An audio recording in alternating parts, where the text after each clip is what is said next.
Here's my position on this, all right? Here's what it is. First, do no harm. Let's don't put our economy in a tailspin. It already is.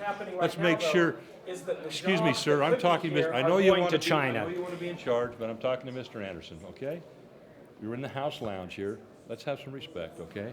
Anyway, that's what I'd like to do, Rocky, if we could. Well, keep talking to each other. Yeah, we do need to. We got 10% of our people out of work. Don't you care about that? Of course I do. Okay, well, it's not raising the power and the cost of energy is not going to put more and more people to work with good jobs, with a clean, renewable energy economy. But what's the baseload supply to back up wind and solar power? And you know you have to have it because the wind doesn't always blow. What you need is a grid.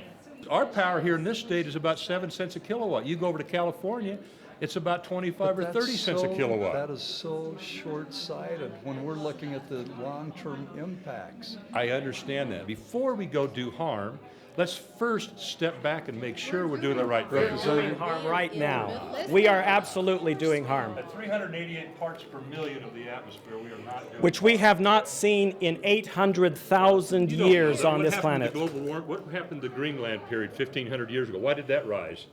Why did the temperature rise then? It doesn't rise like it's rising now. You don't know that. It's never. The data shows that. Between about 180 and 280 parts per million, back 800,000 years. We're talking about a level of CO2 that we have not seen in almost 1 million years. Now, don't tell me. Were we measuring CO2 1 million years No, ago? But we have a way to measure it. We have a way to measure it. Take those tree ring data. No, ice cores. We don't have trees that go back 800,000 years. Each other. Yeah, absolutely. I'm with you. I want all these people to come down on March 23rd. We're going to be at UVU for a whole day session with Lord Christopher Monckton and Benchley. He's going to talk about this.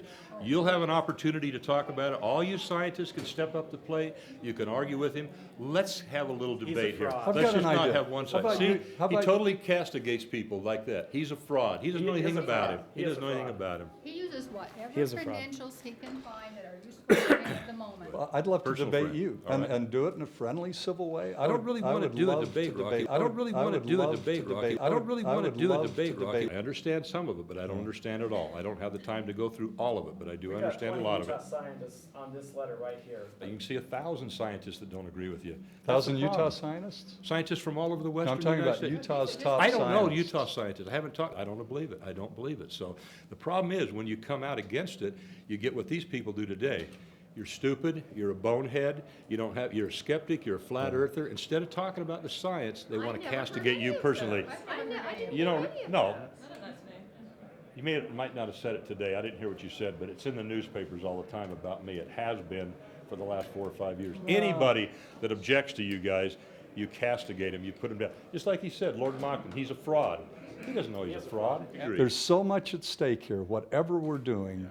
And That's right. we have got to be able to sit Let's do down, it then. look at the information, and apply our common values and find solutions. We already got into it here a little bit.